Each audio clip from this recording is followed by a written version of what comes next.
नमस्कार दर्शकों। तो आज मैं आप सबके लिए एक पवित्र और रोचक कथा लेकर आई हूँ।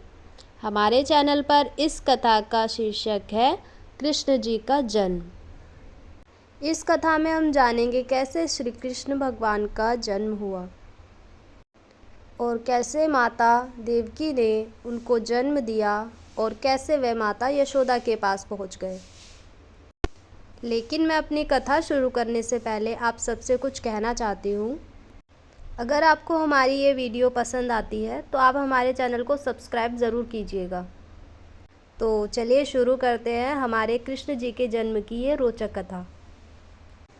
एक बार की बात है, कंस नाम के एक बहुत बड़े राजा थे। कंस वैसे तो बहुत क्रूर राजा थे, लेकिन अपनी बहन देवकी को लेकर कंस बहुत ज़्यादा भावुक थे। वह अपनी बहन पर जान न्योछावर करते थे। अपने से ज़्यादा वह देवकी की सुरक्षा की चिंता करते थे। एक बार की बात है, अंधक वंश के यादवों के कुल दीपक कंस ने अपनी बहन देवकी का विवाह ऋषि युवराज वसुदेव के साथ तय कर दिया था। इस विवाह से यादवों के 18 कुल एक साथ हो जाते हैं। कुछ समय बाद विवाह का दिन आता है। पूरी साज सज्जा के साथ कंस अपनी बहन का विवाह संपन्न कराते हैं। विवाह संपन्न होने के बाद सभी बड़ों का आशीर्वाद लेकर देवकी और वसुदेव कंस का आशीर्वाद लेकर विदा होते हैं। तभी कंस कहते हैं, सारथी, तुम नीचे उतरो। मैं अपनी बहन को लेकर जाऊंगा और मैं अपनी बहन का सारथी बनूंगा। तुम जाओ, नीचे उतरो। और फिर कंस वसुदेव और अपनी बहन देवकी को लेकर निकल पड़ते हैं। तभी अचानक आकाश से एक आकाशवाणी होती है। ये आकाशवाणी कंस के लिए ही होती है। मूर्ख कंस, जिसे तू अपनी हाथों से विदा कर रहा है, उसी देवकी का 8वां पुत्र तेरा काल होगा। तभी कंस रथ को रोक देता है। रथ रोककर कंस कहता है, मेरी बहन का विदाई का शुभ अवसर मेरी मृत्यु का अशुभ संकेत बनेगा। मेरा होने वाला भांजा मेरा काल बनेगा। असंभव, असंभव। तभी कंस देवकी से कहता है, मुझे क्षमा करना, मुझे क्षमा करना मेरी प्यारी बहन। और फिर कंस अपनी बहन को बालों से पकड़कर जमीन पर पटक देता है और अपनी तलवार से देवकी की जान लेने ही वाला होता है कि तभी वसुदेव उन्हें रोक देते हैं। और वसुदेव कहते हैं, रुक जाओ भैया कंस। देवकी एक स्त्री है, ऊपर से आपकी बहन है, और आज उसकी विदाई का दिन है। ऐसी स्त्री पर शस्त्र उठाना तुम जैसे वीर योद्धा को शोभा नहीं देता। तभी कंस कहता है, ये तो देवकी का दुर्भाग्य है और मेरी विवशता। तभी वसुदेव कहते हैं, तो मैं भी अपनी पत्नी की सुरक्षा के लिए विवश हूँ भैया। और हाँ, स्मरण रहे, यदि मेरी तलवार उठी तो समस्त वृष्णियों की तलवारें भी उठेंगी और वृष्णियों के साथ अन्य यादवों की भी। कंस कहता है। तुम मुझे चेतावनी दे रहे हो वसुदेव? तभी देवकी कहती है, नहीं भैया, भैया हम पे दया करो। तभी कंस कहता है, तो क्या मैं अपने काल को जीवित छोड़ दूं? कदापि नहीं।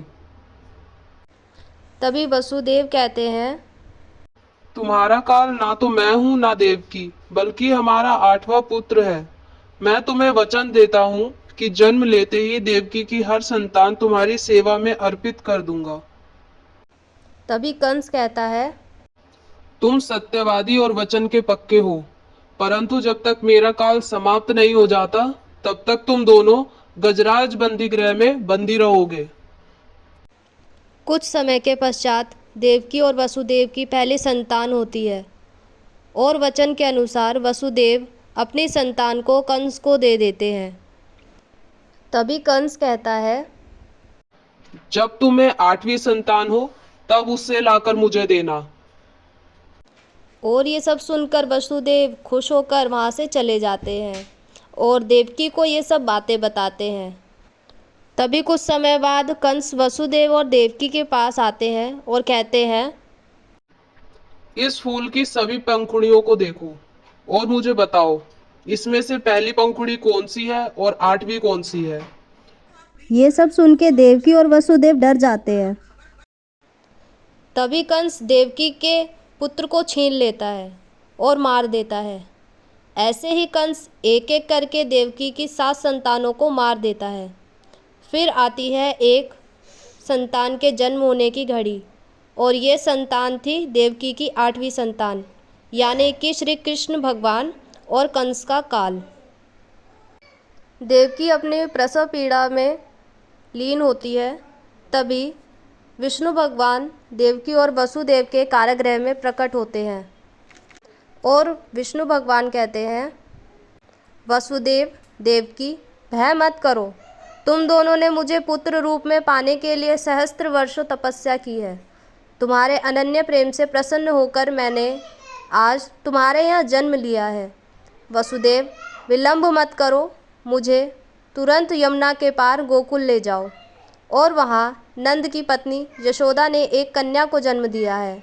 यशोदा प्रसव की थकान में बेसुध सोई होगी। उसके पास मुझे लेटाकर अपनी कन्या को वहाँ से ले आओ। शीघ्रता करो वसुदेव। उसके बाद अचानक तेज़ तूफान आंधी बारिश आने लगती है। वसुदेव कृष्ण को एक टोकरी में डाल लेते हैं और निकल पड़ते हैं। माँ देवकी अपने पुत्र को विदा करती है। सभी सिपाही सो जाते हैं। ताला अपने आप टूट जाता है। दरवाजे अपने आप खुल जाते हैं। इतनी भारी बारिश में वसुदेव कैसे कृष्ण को यमुना पार लेकर जाएं? तभी विष्णु भगवान जी का शेषनाग टोकरी के ऊपर छाया बनाते हैं और यमुना बीच में रास्ता बना देती है। जल्द ही वसुदेव गोकुल पहुंच जाते हैं और माता यशोदा के पास कृष्ण जी को लेटा देते हैं और कन्या को उठा लेते हैं। यहाँ कंस को ये पता चल जाता है कि देवकी की 8वीं संतान जन्म ले चुकी है। उसको जैसे ही पता चलता है वह बंदी गृह की तरफ जाने लगता है, किंतु वसुदेव उनसे पहले ही बंदी गृह में पहुंच जाते हैं। और फिर कंस अपने 8वें काल को देखता है और तभी देवकी चिल्लाते हुए कहती है, भैया भैया बेटी हुई है भैया। तभी कंस कहता है, मृत्यु बेटी या बेटे में अंतर नहीं करती तो मैं क्यों करूं। और जैसे ही कंस उस पुत्री को मारने जाता है वह देवी लक्ष्मी के रूप में देखता है। माता लक्ष्मी कहती हैं, मूर्ख कंस, मुझे मारकर तुझे कुछ नहीं मिलने वाला। तेरा काल कहीं और जन्म ले चुका है। जगत का तारनहार आ चुका है। भगवान स्वयं आ चुके हैं। तेरे जैसे पापियों का नाश अब निश्चित है। ये सब कहकर माता लक्ष्मी चली जाती हैं। अब कंस यही सोचकर हर दिन मरता है और इस प्रकार हमारे श्री कृष्ण का जन्म तो देवकी माँ के गर्भ से हुआ, लेकिन उनको पाला माता यशोदा ने। और यहाँ हमारी ये कथा समाप्त होती है। आप हमें कमेंट में ज़रूर बताइए आपको हमारी ये कथा कैसी लगी। और हाँ, thank you for watching and please like and subscribe to my channel.